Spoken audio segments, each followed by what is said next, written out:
next part that I'd like to talk about is how to actually bid and to be successful.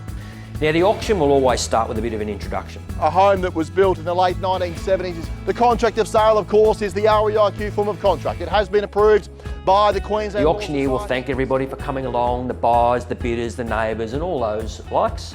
And then he'll summarise the contract. Then he'll talk a little bit about the property. And then at some stage he asks for an opening bid. We go to sell today, folks. What's it worth to you for an opening bidder offer? The number one denominator that I've seen successful at most auctions is confidence. Some of the things that you can do to display confidence are opening the bidding. 1 million. Fair start there. 1 million the starting figure today, folks, at 1 million to start. Doesn't matter where we start, but if you open the bidding, generally the rest of the market will look at you and think confidence. And if you continue displaying confidence throughout the auction, most bidders will look at you and think, we're only wasting their money. There's no point bidding against them. They're just going to keep going. I've heard it so many times. 1.1, raise the money here at 1 million one. At 1 million one bidder now buys at 1 million one bidder here.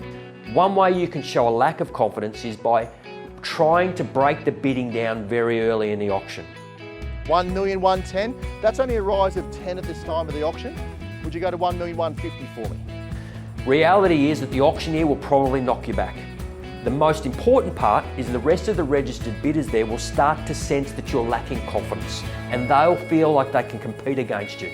Yep. 1 million 150, good decision here. We're at 1 million 150, 50 bidder now buys at 1 million 150, and can I say 1.2 or raise the bid again? There's three typical endings that we see to an auction. There's one where the reserve price is too high, the bidding's way too low.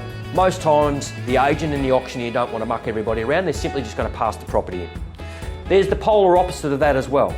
There's where you hear the bidding and you hear the auctioneer use the words, we are selling or we're on the market. That signifies that we've gone past the reserve price. Simple equation, you just need to be the highest bidder. It's exactly the same scenario in the third option, where you wouldn't know it. Let's say you're bidding and you bid to 150,000 and you realise nobody else is bidding. In that example, you pull on the handbrake and we come up to you, and instead of just passing the property in, we pause the auction and we come up to you and say, look, you're the highest bidder at 150,000. We're going to go and have a chat to the seller and give you a number that will buy the property right now. So that's your first right of refusal. 3 bidder now buys at 1,300,000 away to my right now. At 1 million 3 bidder now buys at 1 million 3. So we come back to you after speaking with the owner and we say, look, the owners have decided that they'll sell the property to you. They originally had a reserve at 200,000, which you wouldn't know, but we'll sell it to you for 175. First time here in Fair Warning at 1,461,000. Second time.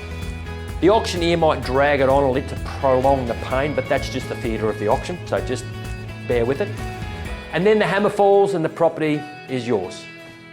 So congratulations, sir, 1,485,000.